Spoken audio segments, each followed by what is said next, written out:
Oh, magandang araw po sa inyong lahat. Ito po si Eliseo Uy ng Churches of Christ, the Apostolic Doctrine. Ang topic po ko ngayon ay ang The Church in Thyatira, the Book of Revelation. Bago ang lahat, tayo muna ay manalangin. Dakila at mapagpala naming Diyos na nasa langit. Maraming salamat po muli sa iyo, Lord, na napakagandang pagkakataon ay pinagkaloob mo upang kami muli, Panginoon, ay may sakabuhayan ang iyong salita ng buhay.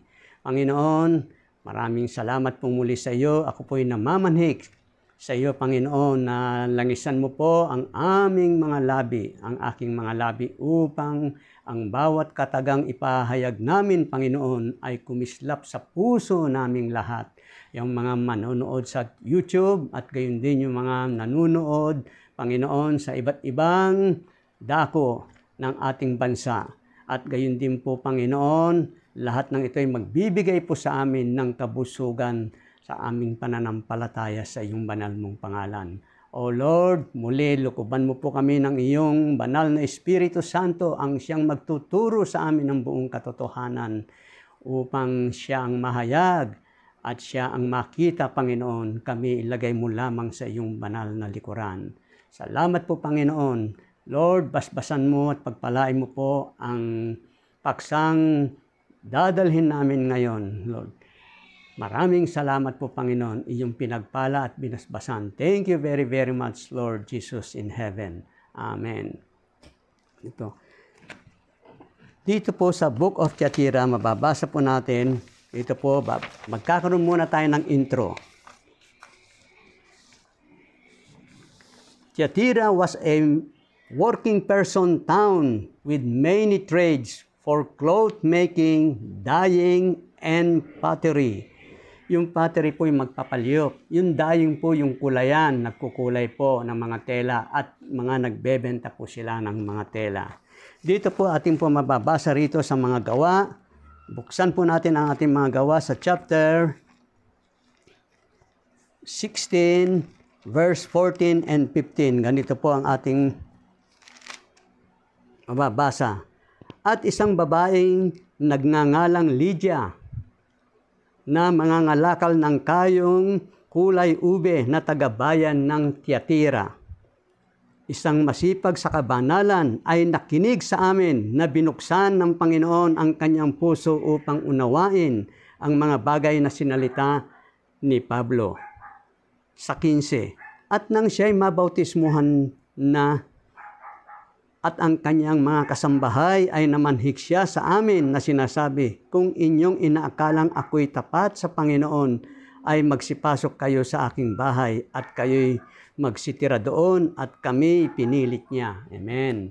Alam niyo ito pala sa Thyatira, itong babaeng itong masipag sa kabanalan na si Lydia, binuksan ng Panginoon ang kanyang puso, nakinig siya sa mga aral at turo ni Apostol Pablo. Ngayon, nung binuksan ang kanyang puso, nagpabaptize siya, pati ang kanyang mga buong sangbahayan. Kailangan po pala ang baptism. Kaya puro yan po ay isang maging susi natin sa pagpasok po natin sa kaharian ng langit. Parang yan po ang pinaka-ID natin. At dito, sa 2:18, ganito po, basahin po natin sa 2:18. At ang anghel sa iglesia sa Thyatira ay isulat mo. Ang mga bagay na ito ay sinasabi ng anak ng Diyos na may mga matang gaya ng ningas ng apoy, na ang kanyang mga paa ay gaya ng tansong binuli. Nalalaman ko ang iyong mga gawa at ang iyong pag-ibig at ang pananampalataya at ministeryo at pagtitiis at ang iyong mga huling gawa ay higit kaysa mga una. Sino po itong anak ng Diyos? Siya po'y nagsasalita, nasa Espiritu. Nung siya'y dito po siya sa ibabaw ng lupa, ito po ang babasahin ko sa inyo. Ano po ang sabi ng Panginoon dito?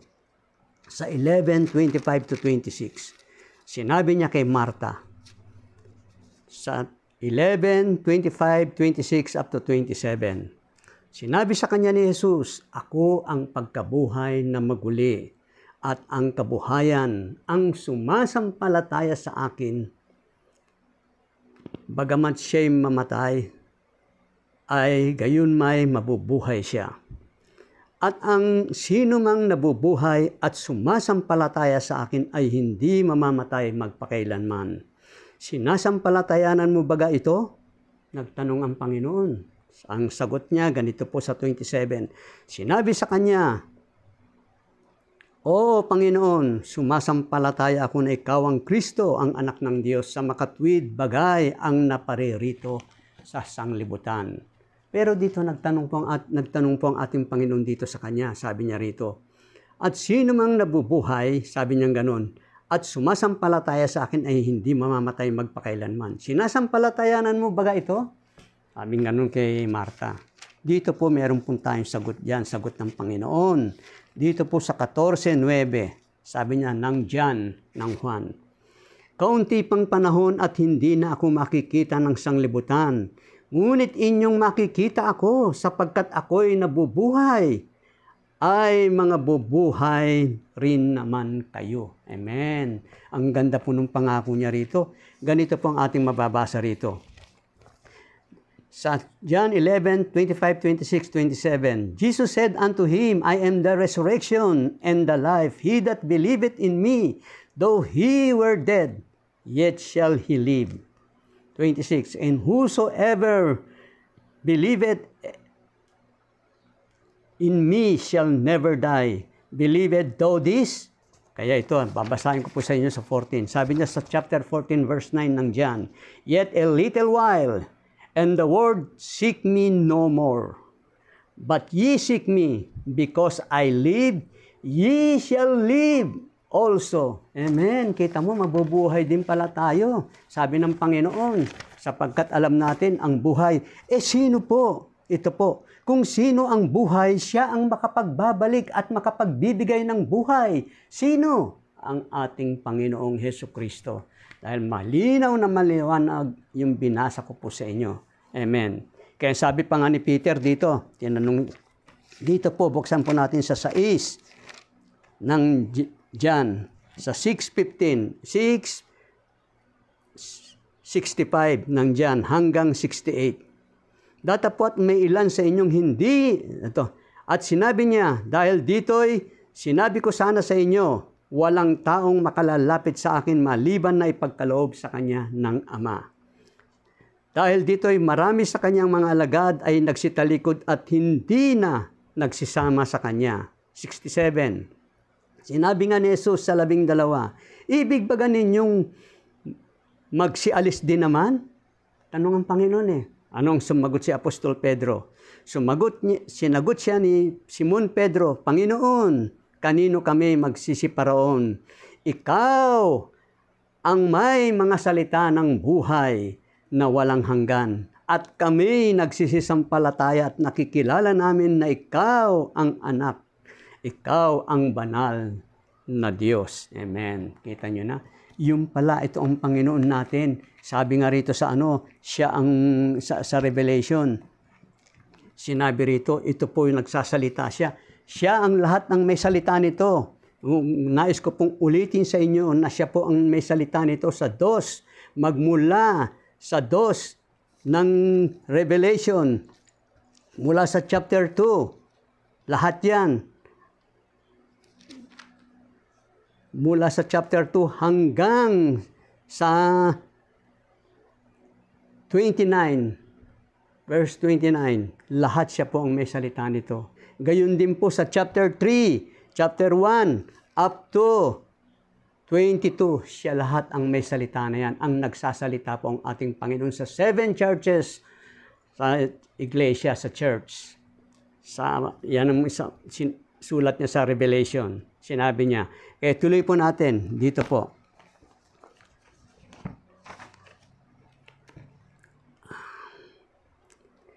Sa 19, "Nalalaman ko ang iyong mga gawa at ang iyong pag-ibig at pananampalataya at ministeryo at pagtitiis. At ang iyong mga huling gawa ay higit kaysa mga una." Amen. Ituloy po natin sa 20. "Datapwat mayroon akong laban sa iyo na pinahintulutan mo ang babaeng si Jezebel na nagpapanggap na propetisa. at siya'y nagtuturo at humihikayat sa aking mga lingkod upang makiapid at kumain ng mga bagay na inihahain sa mga Diyos-Diyosan. Dito muna tayo sa 19 po. Ano ang sabi rito sa 19? Kunin po natin. Dito sa 19. Sa 2:19. Sa 2:19. Dito po Sabi rito, the believers in Thyatira, we should not only take comfort in gathering to worship, rejoice when people give their lives to Christ in our church. We should also seek to grow in love, truth, and acts of service. Because the times are critical, we must spend our days wisely and faithfully. Ito po, amen. Dito po, basahin ko po sa inyo ito. Kaya ito, kailangan po, sabi nga ni Apostol Pablo rito sa Hebreo 6:10, sapagkat ang Diyos ay hindi liko upang limutin ang inyong gawa at ang pag-ibig na inyong ipinakita sa kanyang pangalan, sa inyong paglilingkod sa mga banal at hanggang ngayon nagsisipaglingkod kayo. Amen. Yung pag-ibig pala at yung gawa na ipinakita natin sa Panginoon, yung pala yung paglilingkod natin sa mga kapatid at hanggang ngayon nagsisipaglingkod kayo. Amen. Ano po yung paglilingkod natin sa Panginoon? Ituloy po natin sa 3:17 ng Kolosas kung tayo'y naglilingkod, kung tayo nasa church. Ang sabi nga rito sa Kolosas sa 3:17, dito po, at anumang inyong ginagawa, sa salita o sa gawa, ay gawin ninyong lahat sa pangalan ng Panginoong Hesus na nagpapasalamat kayo sa Diyos sa pamamagitan niya. Amen. Kung tayo nagpapasalamat pala sa ating Panginoon, sa pamamagitan niya, walang iba kung hindi sa ating Panginoong Hesukristo.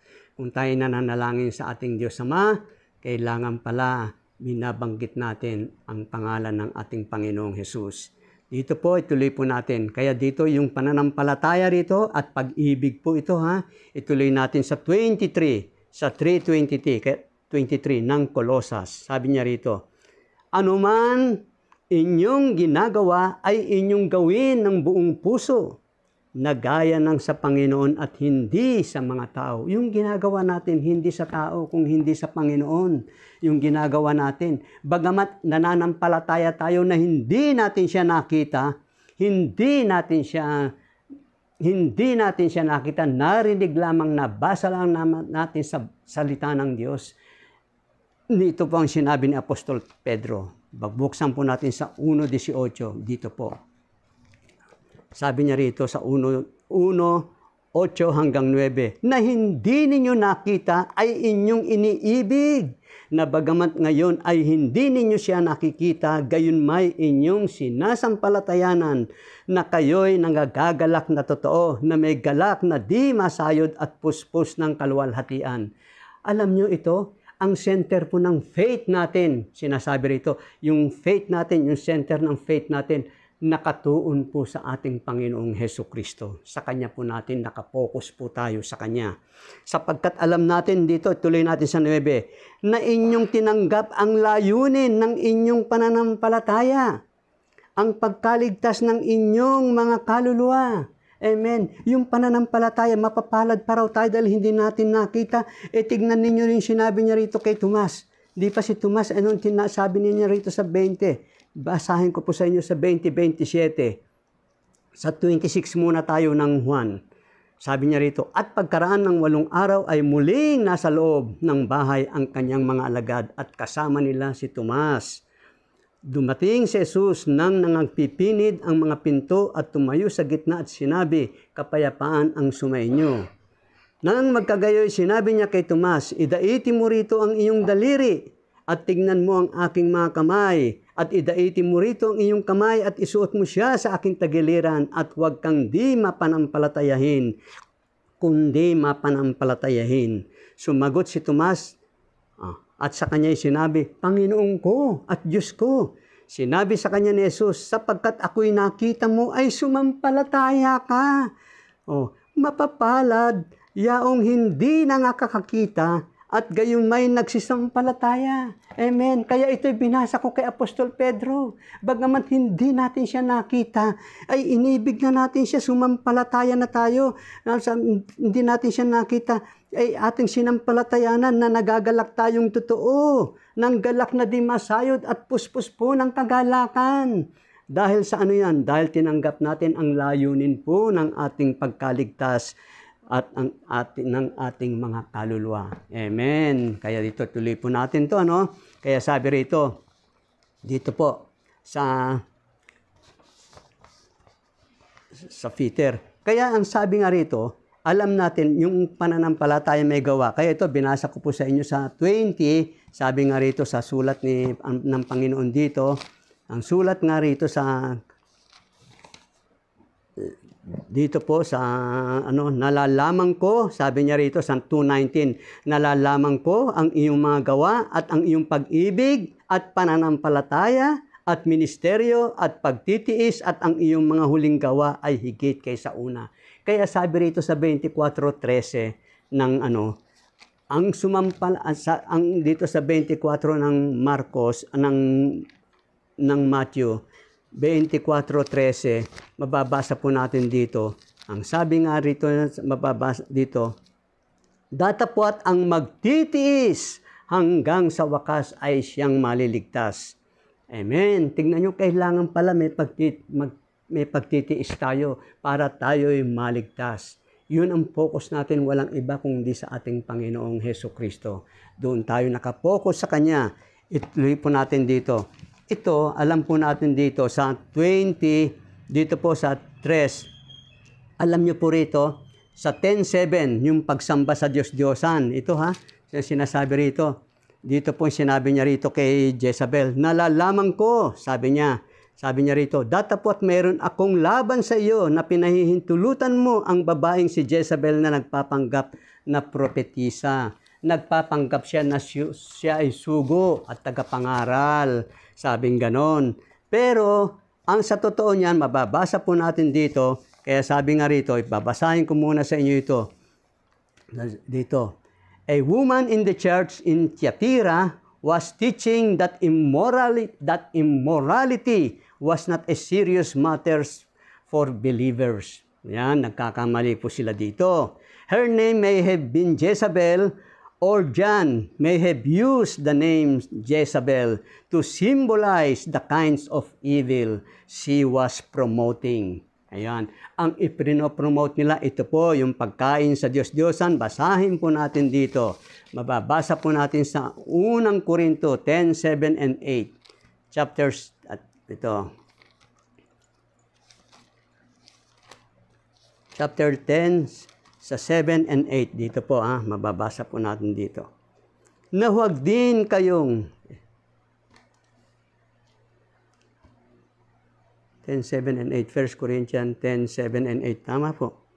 Ito sabi niya rito, Ito, 8 and 9. Na huwag din naman tayong makiapid, na gaya ng ilan sa kanila na nangakiapid, at ang nangabuwal sa ilang ay isang araw ay 20 at 3,000, 23,000. Itaas po natin ang basang muli dito. Sabi rito, ang mga bagay na ito nga ay pawang naging mga halimbawa sa atin upang huwag tayong magsipagnasa ng mga bagay na masama na gaya naman nila na nagsipagnasa.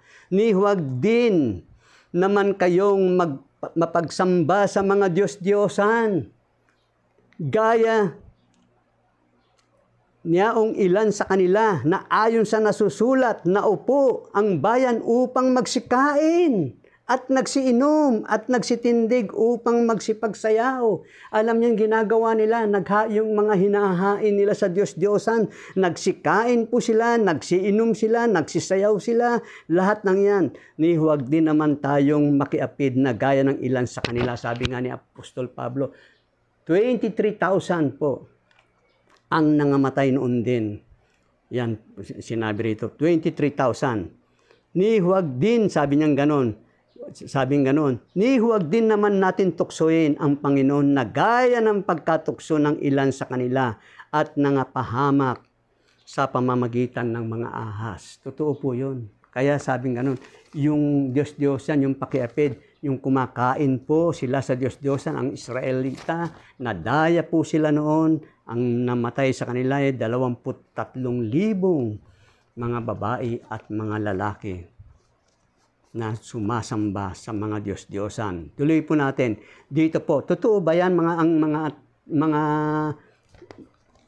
yung mga ibang Israelita ay sumasamba sa Diyos-Diyosan? Kahit sa panahon po natin ngayon, mababasa po natin dito, dito sa 5:20 ng Galatians.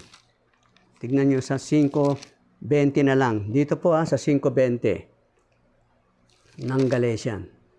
Pagsamba sa Diyos-Diyosan, pangkukulam, mga pagtataniman, mga pagtatalo, mga paninibugho, mga pagkakaalitan, mga pagkakampi-kampi, mga pagkabahabahagi, mga hidwang pananampalataya, mga maling pananampalataya pala yung pagsamba sa Diyos-Diyosan. Ikinahahanga nila ang lahat ng mga bagay na ito dahil ipinakikita, gaya nung napanood natin ng mga nakaraan, nakita nyo yung pagsamba nila, yung mga hinahagis nila, pinapahira nila ng panyo, hinahagis, tapos hinahagis ang mga tao, naghahagisan sila para magkaroon ng milagro, magpapagaling. Hindi po totoo yan. Huwag po natin paniwalaan, huwag kayong padaya. Kaya sabi nga ni Apostol Pablo dito sa 6, basahin ko po sa inyo sa unang Korinto, sa 6:9 hanggang 10. Dito. O hindi ba ganinyo nalalaman na ang mga liko ay hindi magsisipagmana ng kaharian ng Diyos? Huwag kayong padaya kahit ang mga mapakiapid, ni ang mga mananamba sa Diyos-Diyosan, yung mga sumasamba, ni ang mga ngalunya, ni ang mga nangbababae, ni ang mga mapakiapid sa kapwa lalaki. Sabing ganun, ni ang mga magnanakaw, ni ang mga masasakim, ni ang mga manglalasing, ni ang mga mapagtungayaw, ni ang mga manglulupig, ni ay hindi mangagmamana ng kaharian ng Diyos. Amen. Kita nyo na, sinabi ni Pablo, sinagot din niya ni Apostol Pedro. Mababasa natin yung pagsamba sa Diyos-Diyosan. Malinaw po rito sa 1:4-3 ng unang Pedro. Tignan niyo rito sa 4:3. Sabi niya rito, sapagkat sukat na ng nakaraang panahon upang gawin ang hangad ng mga hentil na lumakad sa kalibugan, sa mga masamang pita, sa mga paglalasing, sa mga kalayawan, sa mga kayamuan, at sa kasuklam-suklam na pagsamba. Pagsamba sa mga Diyos-Diyosan. Totoo pala yung sinasabi ng Bible, ng salita ng Diyos. Yung pagsamba sa Diyos-Diyosan. Dahil nilalang pa nila, pinaniniwalaan pa nila kaysa yung lumalang na sinasabi rito sa 1:25 ng Roman. Kaya dinidiin ko po ito dahil talagang ito po yung nakasulat. Sabi rito sa Roman chapter 1 verse 25 up to 27, sapagkat pinalitan nila ang katotohanan ng Diyos ng kasinungalingan at sila'y nagsisamba at nangaglingkod sa nilalang kaysa lumalang na siyang pinupuri magpakailanman. Dahil dito'y ibinigay sila ng Diyos sa mga mahalay na pita sapagkat pinalitan ang kanilang mga babae ang katutubong kagamitan niyaong nanlaban sa katutubo. Ay gayon din naman ang mga lalaki na nang iwan ng katutubong kagamitan ng mga babae ay nagningas sa kanilang karumihan ng pita sa isa't isa at gumagawa ng kahalayan ang mga lalaki sa kapwa lalaki at tumatanggap sa kanilang sarili ng kagantihang pagkakamali. Yun, malaking pinagbabawal po yan ng Panginoon. Kaya alam po natin, sinabi niya yan, malinaw na malinaw po yan. Kaya yan po, Panginoon, alam natin. Kaya tuloy po natin. Dito po tayo kay Jezabel po dito sa 2. Dito po. Sa 2:20. Dito po, tuloy natin. Kahit sa Revelation, alam nyo sinabi rito, tuloy pa natin sa Revelation. Sa Revelation, alam nyo po nito sa 9:29. Dito po sa 9:21 po pala. Sorry po. Dito po sa 1:29. At sila'y hindi nagsipagsisi sa kanilang mga pagpatay, kahit man sa kanilang panggagaway, kahit man sa kanilang pakikiapid, kahit man sa kanilang pagnanakaw. Alam niyo yung pakikiapid, malawak po ng salita yan. Meron din po yung pakikiapid sa mag-asawa. Sabi nga ganun dito sa mag-asawa, meron din dyan lahat. Kaya ito, hindi po sila nagsipagsisi sa kanilang mga nagawang kasalanan. Ang Panginoon nakahanda naman siyang tumanggap kung marunong tayong magsisi, marunong tayong humingi ng tawad sa Panginoon. Pero kung sinasadya natin ang pagkakasala, wala na pong hain at handog pa na natitira. Basahin ko muna sa inyo ito. Mangilag kayo, sabing ganoon, maging marangal nawa sa lahat ang pag-aasawa. At huwag nawang magkadungis ang higaan sapagkat ang mga mapakiapid at ang mga mapangalunya ay pawang hahatulan ng Diyos. Amen.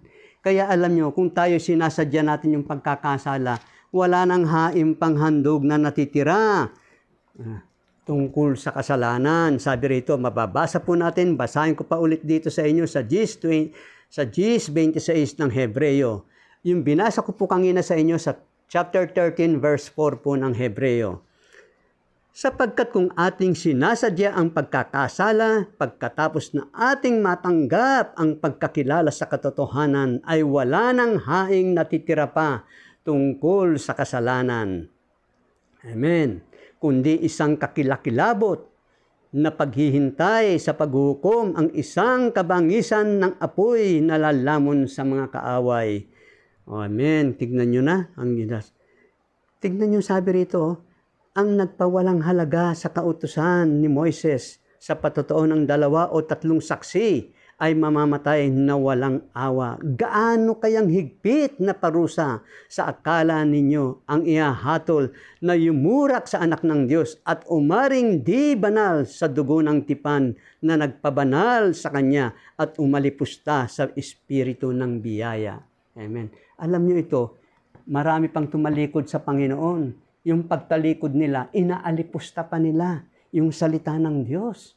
Pinipintasan nila. Nagagalit sila, ayaw nilang maniwala at yung mga iba naman walang pagkakilala sa Diyos. Kaya ito nakita nyo yung nangyayari ngayon sa ibang bansa. Tulad sa Japan, hindi lamang sa Japan, kahit sa Indonesia, kahit sa India, lahat. Alam nyo nangyari, panay lindol. Kahit na dito sa bansa natin, lindol ang umaabot niyan dahil sa puot at galit po ng Panginoong Diyos. Alam niyo yung lindol, sabi ng mga scientist, yun daw gumagalaw yung mga bato. Dahil raw nagagalaw yan yung mga init at yung lamig, kaya nagkaganon. Totoo rin yun. Pero kung hindi kalooban ng Panginoon na lumindol sa isang lugar, hindi mangyayari kung hindi pinahihintulot ng Panginoon.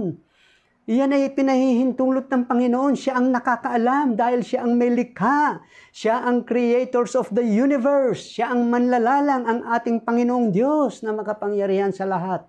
Siya ang tunay na lumikha ng langit at ng lupa. Kaya kung ayaw ng ating Panginoon na matuloy ang lindol, hindi mangyayari. Kung ayaw niya ng digmaan, hindi mangyayari kung hindi niya ipahihintulot. Yan digmaan na nangyayari na yan, isang tanda na sinabi ng Panginoon na yan po ay darating. Kahit alam natin, alam niyo po, yan mga sugo na yan, marami po. Magsisibangon daw po ang mga maraming bulaang propeta. Yan po, mabagbabangon, pero bago tayo pumunta dyan, alam niyo itong si Jezabel, marami pong kasalanan itong nagawa. Kaya itong si Jezabel, babasahin ko po sa inyo ito, no? Kay Jezabel, ito babasahin ko po sa inyo. Excuse me. Itong si Jezabel, sumisimbolize po siya sa the kinds of evil she was promoting. Pinopromote niya lagi yung pakikiapid. Yan po yung mga nagtuturo, nangangaral sa church na hindi naman karapat dapat magturo. Nangangaral po yan, hindi po dapat. Kaya sabi niya ganun, itong si Jezabel, hinalimbawa niya po sa mga church, nangyayari po yan. Sa katotohanan po, nangyayari po sa church. Nagkakaroon po ng ligawan, nagkakaroon po ng mga sex, yan po, nangyayari, katotohanan po yan. Kaya ay pinagbabawal nga yan eh. Dahil yan ay hinalimbawa niya si Jezabel na isang babaeng masama. Isang babaeng paganismo na hindi naniniwala sa aral ng Kristyanismo, hindi naniniwala sa aral ng Kristyanismo noong unang panahon. Siya ay asawa ng haring si Akab ng Israel. Ayan po, yan ang itinuturo niya. Yan po ay pinakikita rito sa mga nangyayari sa panahon natin ngayon. Kaya tignan ninyo rito, sabing ganon, why is sexual immorality serious? Sex outside marriage hurts someone. It hurts God's word. Nasasaktan po ang salita ng Diyos. Sexual immorality has tremendous power. Napakalaki po yan ng kanyang power niya to destroy families, churches, and communities. Nasisira po yan. Kaya alam natin nasisira yan. Pero God's want to protect us from hurting ourselves and others. We are to have no parts in sexual immorality. Even if our culture accept it, kahit na tinatanggap yan ng kultura natin, huwag tayong pumayag. Pumayag tayo sa Word of God tayo manatili. Diyan tayo bumabase ang focus po natin. Hindi focus ng sanglibutan, kundi ang focus po natin sa focus po ng salita ng Diyos. Kaya tingnan nyo ito si Jezebel. Kung mababasa nyo, basahin nyo na lamang po para hindi po humaba. Dito po kay sa Jezebel, ito po yung mga paksang ibibigay ko po sa inyo. Sa unang 1 King 19, chapter 19, 1 and 2. Tsaka sa 21, 1 King 21, chapter 1 up to 15. At 1 King, 2 King 9, chapter 9, verse 7 and 10, and 35 and 36, up to 37. Yan po, ibibigay ko na po sa inyo. Itong bibigyan ko po kayo ng isang maikling kasaysayan ito. Basahin ko po sa inyo ito kay Akab sa unang hari po. Mababasa po natin dito sa unang hari. Sa 15. Dito po sa 15, ito sa 15:1. Unang hari. Sandali lang po 21. 1:5 pala.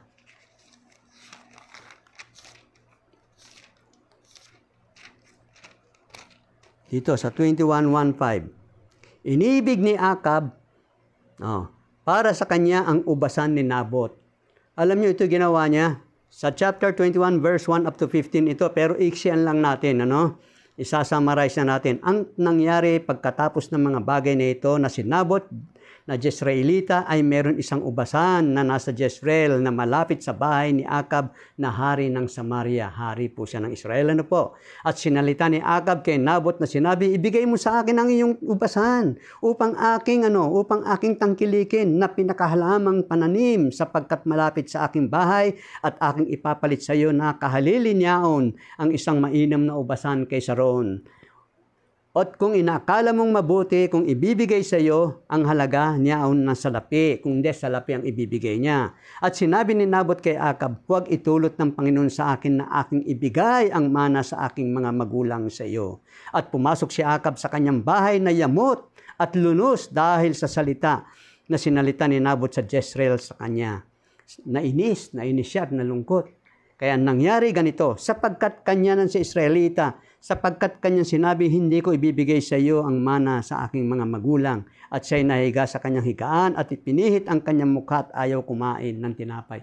Alam niyo nung ayaw kumain, bakit ayaw kang kumain? Bakit anong nangyayari sa iyo? Nahihiga ka, nalulungkot ka, parang hindi masaya ang mukha mo. Yun nga'y kinuwento niya kay Jezebel. Kasi kinuwento niya kay Jezebel yung nangyari. Ay, ginawa ni Jezebel, hari ka ng Israel. Bakit ganun ang ginawa sa iyo? Sige, tatawag ako ng mga matatanda, tapos gagawa ako ng sulat, tatatakan mo ngayon. Utos ng hari. Alam mo, pinalabas pa nila, nag-ayuno pa yung dalawa. Pinalabas pa nila na masama si Nabot ang ginawa nila. Pinatay nila si Nabot, pinagbababato. Sabi, namumusong ka sa hari at sa Diyos. Sabing ganon. Pinagbabato siya, pinatay siya. Pero yun, dumating si Elias, inutusan ng Panginoon si Elias, sinabi niya kay Elias yung ginawa niya. Bakit ganun? Kung ano yung ginawa ni Jezebel, ginawa mo, lahat yan may kaparusahan. Basahin nyo na lamang po. Kaya malalaman nyo po yung kasaysayan para hindi po tayo haba. History na po yan. Yan. Dito po tayo ngayon. Dito po tayo. Nabasa na po natin. Dito sa 23, basahin po natin dito. Sa 2:23, ganito po ang ating mababasa. Kaya sabi niya, binibigyan kita ng panahon na magsisi. Ito nga pala, sabing ganun dito. Alam nyo rito, Jezebel was unwilling to repent. Wala siyang ayaw niyang magsisi. Wala sa kanya yung pagsisisi. Isang siya, parang paganismo talaga. Wala siyang pananampalataya. Ang meron sa kanila, yung Diyos-Diyosan, hidwang pananampalataya, ang pinaniniwalaan nila. Ang Diyos nila, tinatawag nila si Baal, na siyang Diyos-Diyosan ng Israel. Yan po, sinasamba ng mga Israel din po yan, yung mga ibang Israelita. Kaya ito, ituloy po natin. Dito po tayo. Ito sa 2:23, ganito po ang ating mababasa. Dito na po tayo ngayon. Sabi niya rito, sa 22 muna, narito aking siyang iniraratay sa higaan at ang mga nakiapid sa kanya ng sa malaking kapighatian, maliban kung sila'y magsipagsisi. Kita nyo na, sa kanyang mga gawa. At papatayin ko ng salot ang kanyang mga anak at malalaman ng lahat ng mga iglesia na ako'y yaong sumasaliksik ng pag-iisip at ng mga puso. At bibigyan ko ang bawat isa sa inyo ng ayon sa inyong mga gawa. Tingnan ninyo, ginasabi rito. Alam ninyo rito, ang Panginoon, nalalaman niya po ang lahat ng bagay. Kaya dito po, mababasa po natin dito sa 1 John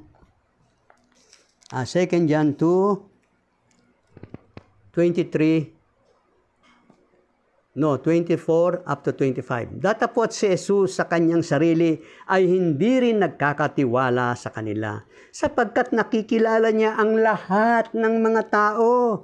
Nakikilala niya. At ito pa, sapagkat hindi niya kinakailangan na ang sino man ay magpatotoo tungkol sa tao, sapagkat nalalaman nga niya ang isinasaloob ng tao. Alam niya lahat ang iniisip ng tao, pati yung isip nila alam niya at nakikilala niya lahat. Lahat tayo kilala ng Panginoon. Wala kang may tatago. Wala tayong may tatago sa Kanya. Kaya ito nga, anong may lilihim natin sa Kanya? Hayag tayo, hubad tayo sa harapan ng ating Panginoon. Lahat nakikita niya, kahit na yung kaloob-looban pa ng ating mga organ. Alam niya lahat, nakikita niya lahat yan. Alam niya. Kaya tuloy natin dito. Kaya sabi nga rito sa sa John 21, sa 1:21-17. Dito po tignan ninyo itong 21:17 na sinabi niya rito sa 17. 21:17 po ng Juan. Sinabi niya sa kanya sa ikatlo, Simon, anak ni Juan, iniibig mo baga ako? Sabi ng Panginoon. Nalumbay si Pedro sapagkat sa kanya'y sinasabing makaiatlo. Iniibig mo baga ako? At sinabi sa kanya, Panginoon, nalalaman mo ang lahat ng mga bagay at nalalaman mo na kita'y iniibig. Nalalaman mo ang lahat ng mga bagay. Sinong may sabi? Si Apostol Pedro nung sumagot siya sa Panginoon. Malinaw na malinaw. Nalalaman mo na kita'y iniibig. Nalalaman mo ang lahat ng mga bagay. Amen. Nalalaman ng Panginoon ang lahat ng mga bagay. Wala tayong may lilihim sa Kanya. Kaya sinagot naman po ni Apostol ni Pablo, ang sabi niya rito sa Hebreo, dito sa 4:13, sabi niya rito, at walang anumang nilalang, sabi niya, na hindi nahayag sa kanyang paningin, ngunit ang lahat ng mga bagay ay hubad at hayag sa harapan ng mga mata niyang ating pagsusulitan. Lahat ng pagsusulit pala sa kanya Alalaman niya, nakikita niya, wala po tayong may tatago. Malinaw na malinaw po yan. Napakaliwanag po ang salita ng Panginoon. Dito sa 25 na tayo, sa 24, dito po tayo sa 24, dito po sa Revelation chapter 2:24. Datapot sinasabi ko sa inyo, sa mga iba na nasa Tiatira, ng lahat ng walang aral na ito na hindi nakaalam ng malalim na bagay ni Satanas, gaya ng sinasabi nila, hindi na ako magpapasan sa inyo ng ibang pasan. Marami pala. Dito po, sasabihin ko sa inyo, binasa ko po ito, Sa 2:24, the deeper truth of Satan, sabing ganon, were either false teaching. Yan po yung mga maling turo na iniaaral niya. Tignan ninyo itong false teaching na ginagawa ni Satanas. The deeper truth of Satan's were either false teachings advocated by heretics, ang tagapagtaguyod ng maling doktrina. Hindi lang yun, kundi tagapagtanggol pa ng maling pananampalataya. Yung hidwang pananampalataya ang ipinagtatanggol pa nila. Imbis na sa banal na aklat sila kukuha, yung kinukuha nila ang bumebase pa sila sa ibang aklat. Yan po ang malaking kamalian. Kaya alam natin, itignan ninyo, ano po yun? Bakit po yun? Ano yung tinuturo? Tingnan ninyo rito sa 7:15. Ito po mababasa ko po sa inyo sa 7:15 ng Matthew. Ito po, buksan po natin Chapter 7, ito po yung mga false prophet. Magsipag-ingat kayo, mga false teaching, sa mga bulaang propeta na nagsisilapit sa inyo na may damit tupa, datapwat sa loob, ay mga lobong maninila. Hindi ba pag darating na ang Panginoon, ano ang sabi ng Panginoon? Magsisiuna sa lahat, magsisibangon ang maraming bulaang propeta. Yan po ang tanda ng unang pagparito ng Panginoon. Yan po, magsisibangon po sila. Ang maraming bulaang propeta, ito po yung may damit tupa mahaba. Ayan po. At ano pong ginagawa nila? Dito po.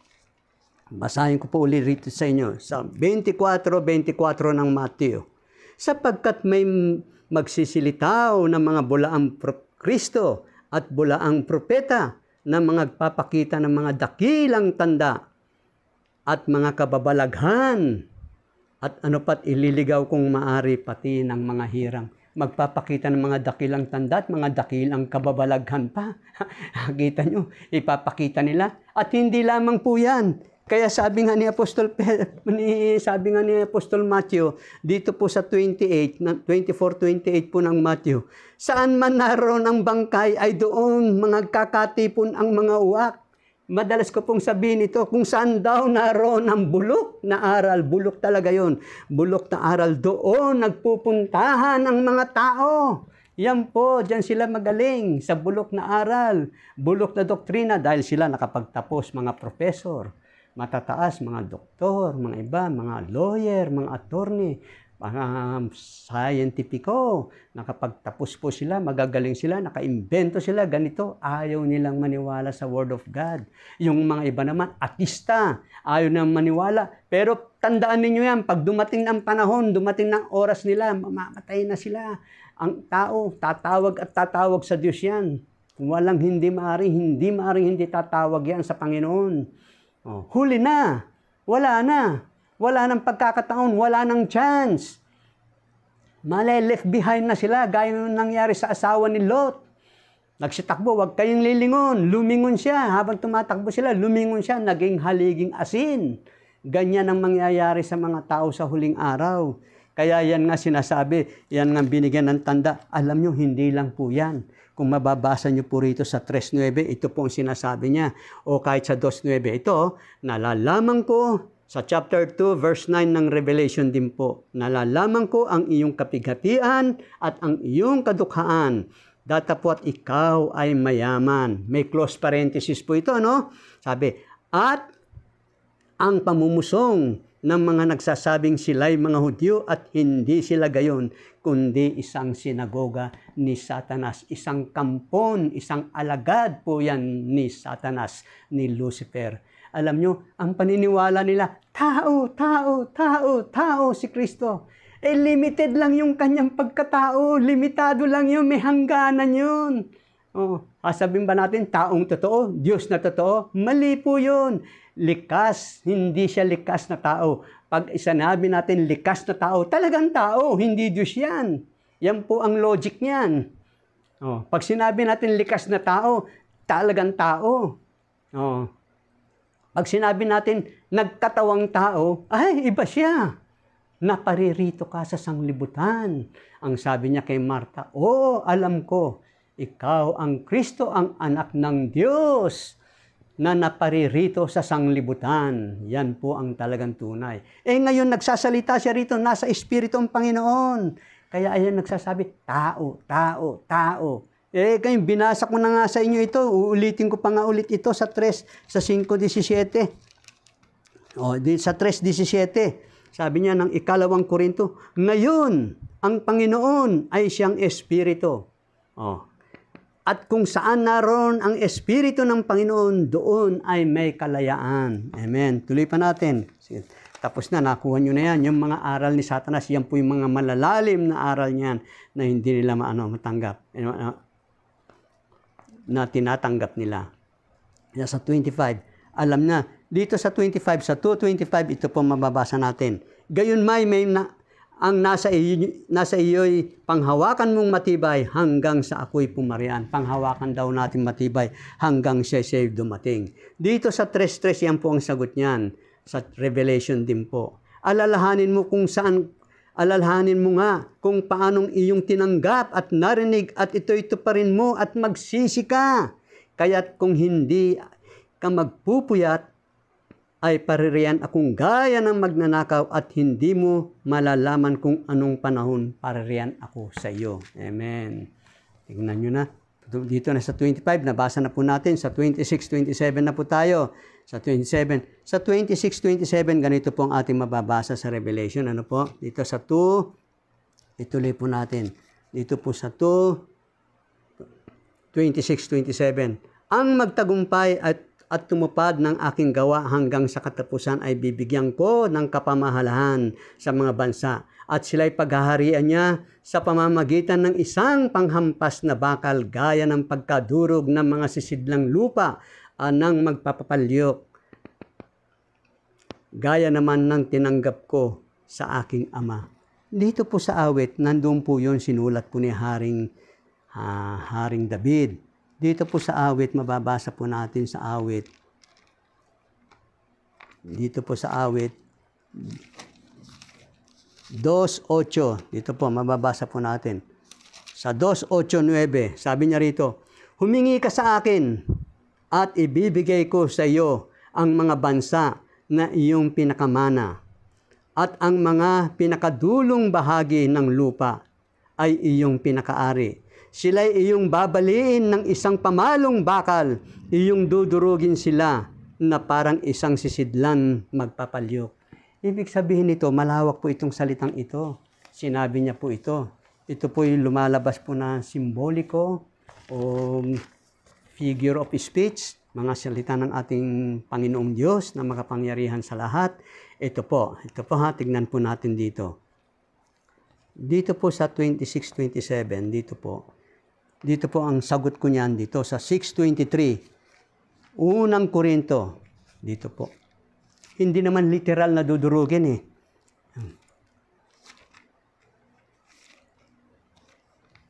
Dito po sa yan ha. Sa unang Korinto 6:2-3. O hindi baga ninyo nalalaman na ang mga banal ay magsisihatol sa sanglibutan? At kung ang sanglibutan ay hahatulan ninyo, hindi kaya baga dapat magsihatol kayo sa mga bagay na pinakamaliit? Hindi ba ninyo, sabi niya, hindi baga ninyo nalalaman na ang ating hahatulan ang mga anghel? Gaano pa kaya ang mga bagay na nauukol sa buhay na ito? Yan po yung panghampas na sinasabi ng Panginoon, yung pagdurog sa mga magpapalyok, inyong mababasa sa mga awit, yung sinabi niya rin dito sa Revelation. Yan po yung kanyang hahatol po tayo. Pero ang hahatol po yung mga banal, kasama po sa paghatol. Pero sinasabi ko ito, sabi niya rito,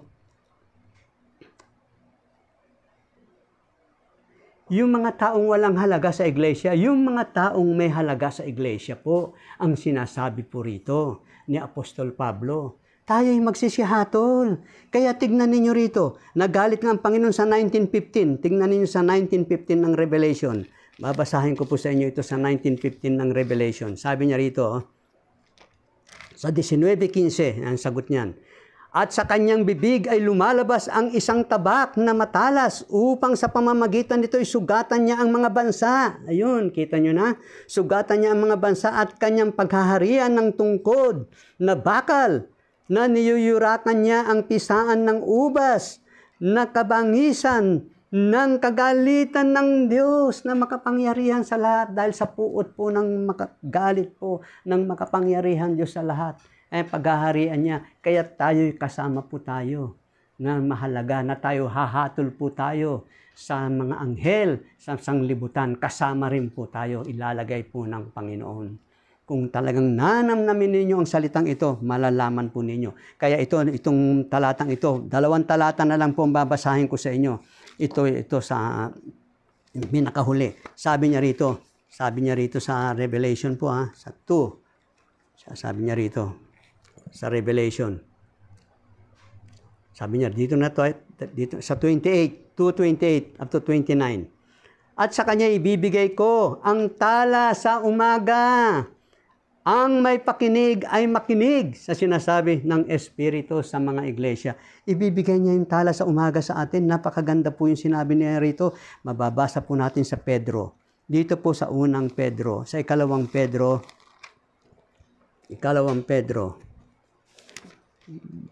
1:19. At kami ay mayroong lalong panatag na salita ng hula na mabuti ang inyong ginagawa kung ito'y inyong sinusundan na gaya ng isang ilawang lumiliwanag sa isang dakong madilim hanggang sa pagbubukang liwayway at ang tala sa umaga ay sumilang sa inyong mga puso. Amen. Sa mababaw na salita, dito po sinulat ko ito. Pakinggan niyo po ito sa MBB. Ang sabi niya rito sa 1:19 ng ikalawang Pedro, kaya naman lalong tumibay ang aming paniniwala sa ipinahayag ng mga propeta. Makabubuting ito'y pag-ukulan ninyo ng pansin. Pag-ukulan daw po natin ito ng pansin. Sapagkat ang nakakatulad nito ay isang ilaw sa karimlan, isang ilaw na madilim na tumatanglaw sa inyo hanggang sa namamanaag ang araw ng Panginoon.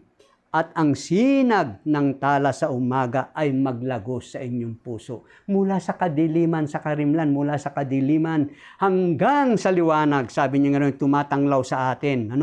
Hanggang sa ito, mababanaag natin ang araw ng Panginoon sa kanyang pagdating. At ang sinag ng tala sa umaga. Sabi niya, ang sinag ng tala sa umaga, ay maglagos sa inyong puso. Tumagos po sa puso natin. Kaya sabi ng ating Panginoong Hesukristo, ito po ang napakaganda na muling nabanggit ko noon sa inyo. Sabi nga ng ating Panginoong Hesukristo rito sa 22:16 ng Revelation po. Sabi niya rito, akong si Jesus ay nagsugo ng aking anghel upang sa inyo'y magpatotoo ng mga bagay na ito sa mga iglesia. Ako ang ugat at ang supling ni David, ang maningning na tala sa umaga. Amen. Bandang huli, sabi niya rito? Ang may pakinig ay makinig sa sinasabi ng Espiritu sa mga iglesia. Amen. Ang biyaya ng Panginoong Hesus ay mapasa mga banal nawa. Siya nawa. Amen.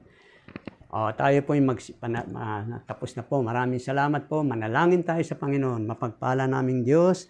Salamat po sa mensahe, magandang mensaheng ipinagkaloob mo, Panginoon, na iyong pinagpala, binasbasan mo at pinagpala mo, Panginoon, ng mga salita mo. At pinuspos mo po kami ng iyong banal na Espiritu Santo na siyang tumanglaw, na siyang nagtuturo ng buong katotohanan ng may kabanalan at kalinisan at dalisay ang mga salita mo na siyang nagbibigay sa amin na kumislap po sa puso namin ang mga salita mo na nagpapatibay sa aming pananampalataya at pag-ibig namin po sa aming kapwa at higit po sa lahat sa iyo. Salamat po, Panginoon. Ikaw po ang itinataas namin. Lahat ng ito, Lord, ay sa buong kapurihan at kalwalhatian sa iyong banal mong pangalan. Kaya, Lord, muli, Panginoon, igawad mo yung mapagpala at makapangyarihan mo mga kamay. Basbasan mo at pagpalain mo, Panginoon. Maraming salamat po. Ito po ang aming samo at dalangin sa maluwalhati at banal mo pong pangalan, Panginoon naming Hesukristo na aming tagapagligtas. Amen, amen, and amen.